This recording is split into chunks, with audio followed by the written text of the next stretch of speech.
Everyone, welcome to this video. For today, we are going to discuss the lesson 8, which talks about the higher order thinking skills through ID-based project. So to give an overview of this lesson, uh, in this lesson, we shall discuss four types of IT-based projects which can effectively be used in order to engage students in activities of a higher plane of thinking. To be noted is the fact that these projects differ in the specific process and skills employed, also in the ultimate activity or platform used to communicate completed products to others. So,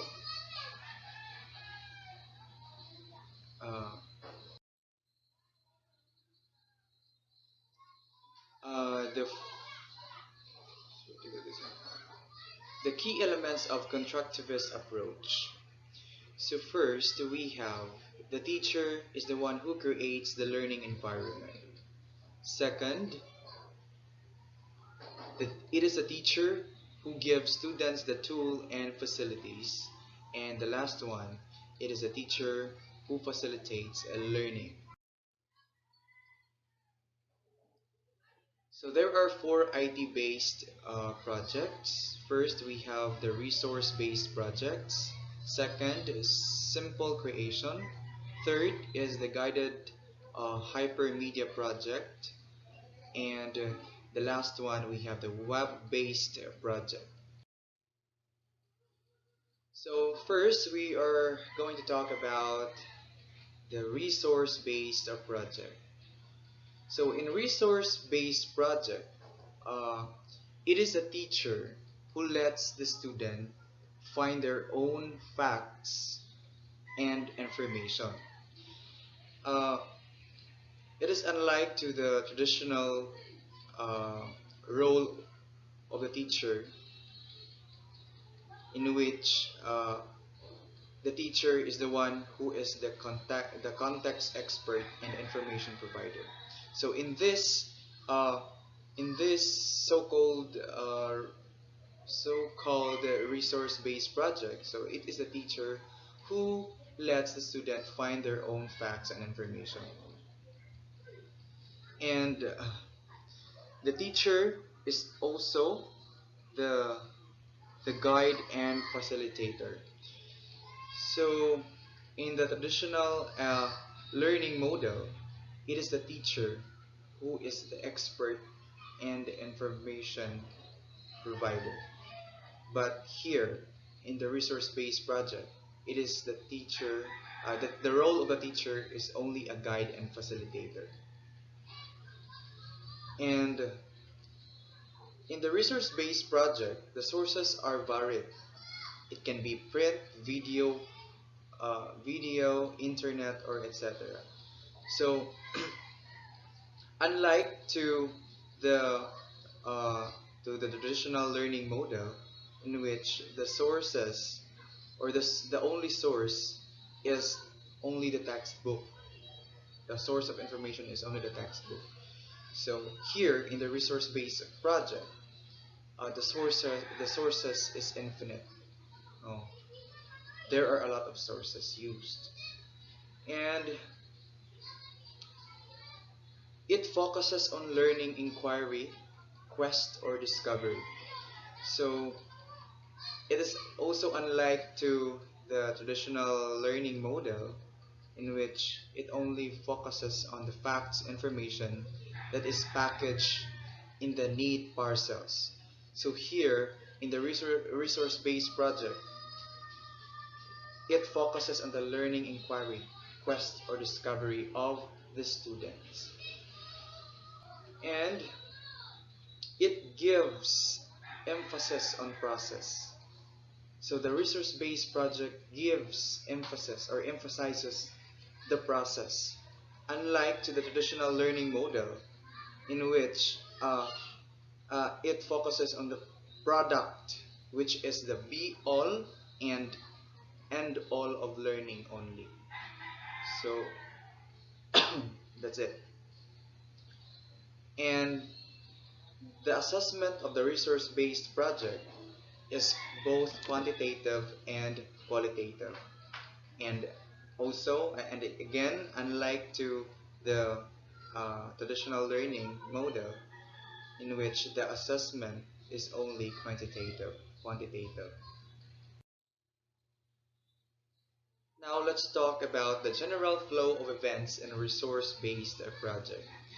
So the first is it is the teacher determines the topic for the examination of class. And it is also the teacher who presents the problem to the class.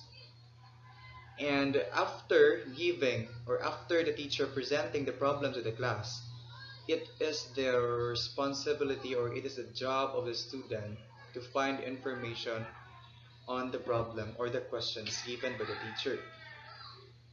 And it is a it is the student who organize their information in response to the problem or the question.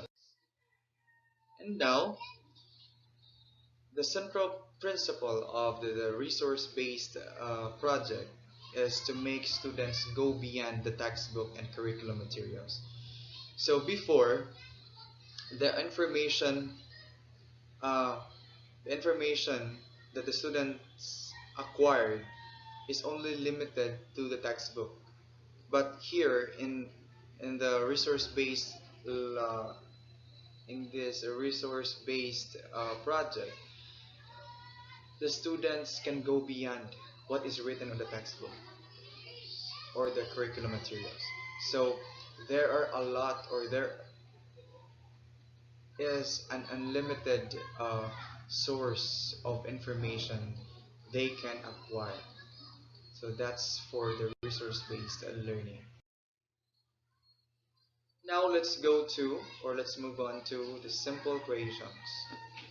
So simple creations is more consonant with planning, making, assembling, designing, and or building.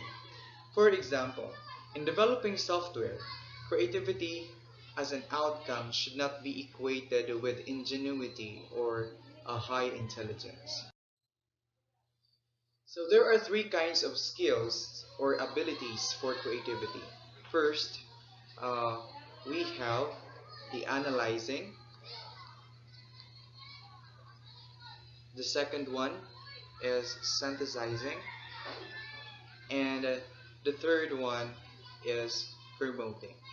So when we say analyzing, it is the way of distinguishing similarities and differences, or seeing a certain project as a problem to be solved.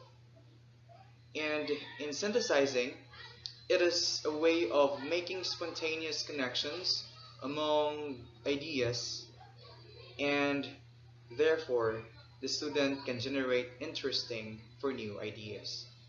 And for promoting, it is the way of selling of a new ideas to allow the public to test the ideas themselves. So there are five key tasks to develop creativity. First, uh, we have define the task. Second, we have brainstorm.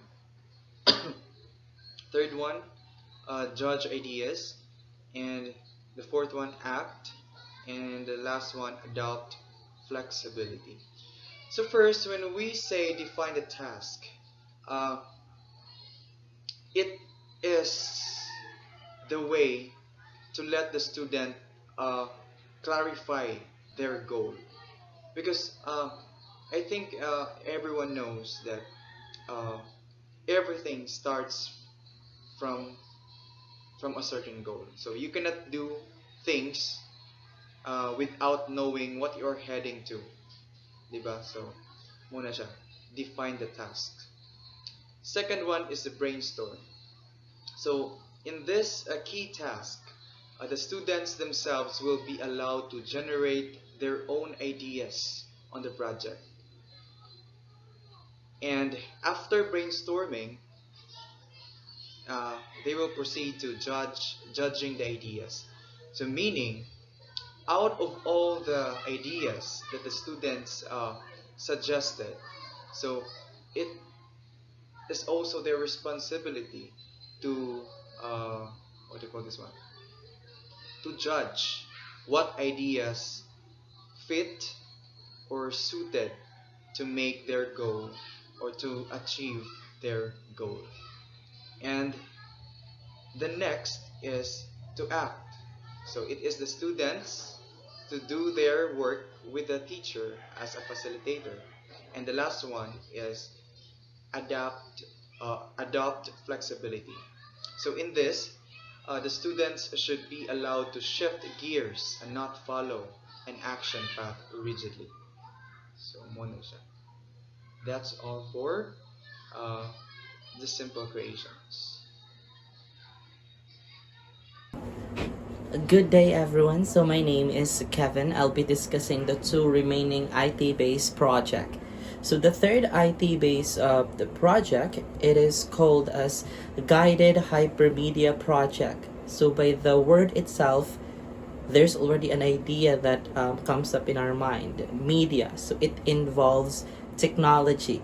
So hypermedia, it is defined as an extension to hypertext, providing multimedia facilities such as those handling sounds and audios.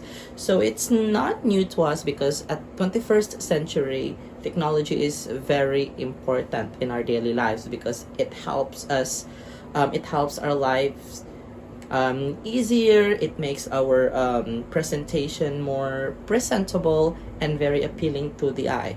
So guided hypermedia project are the production of self-made multimedia project can be approached into two different ways.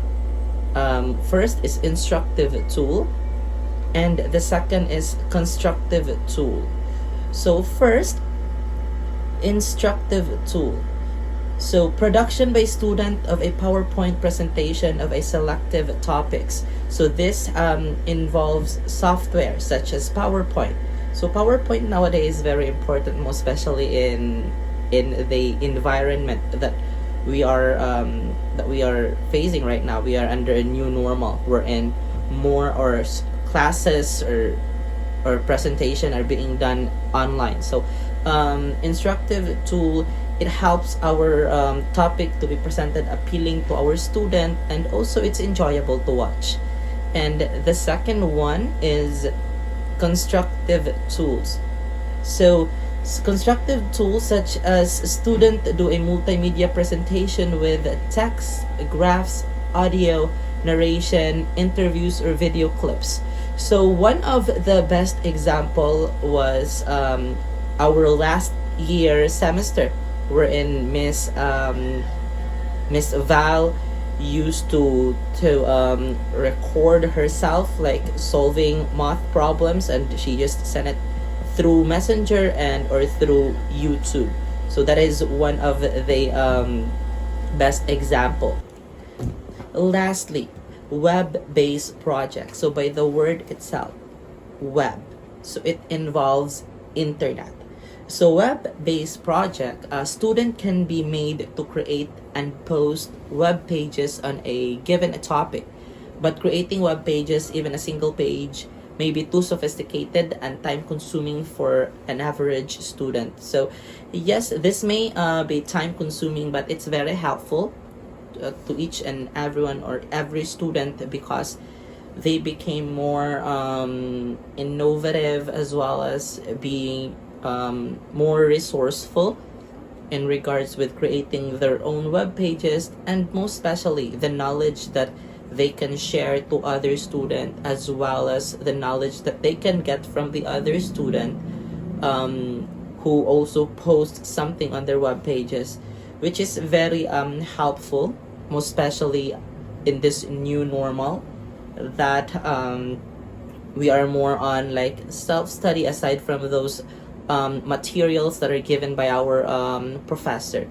So with this web-based project, or with these IT-based project, it really helps not just the teacher or professor, but also the student in enjoying the class and more interactive. And that will be the four IT based project. Thank you for watching.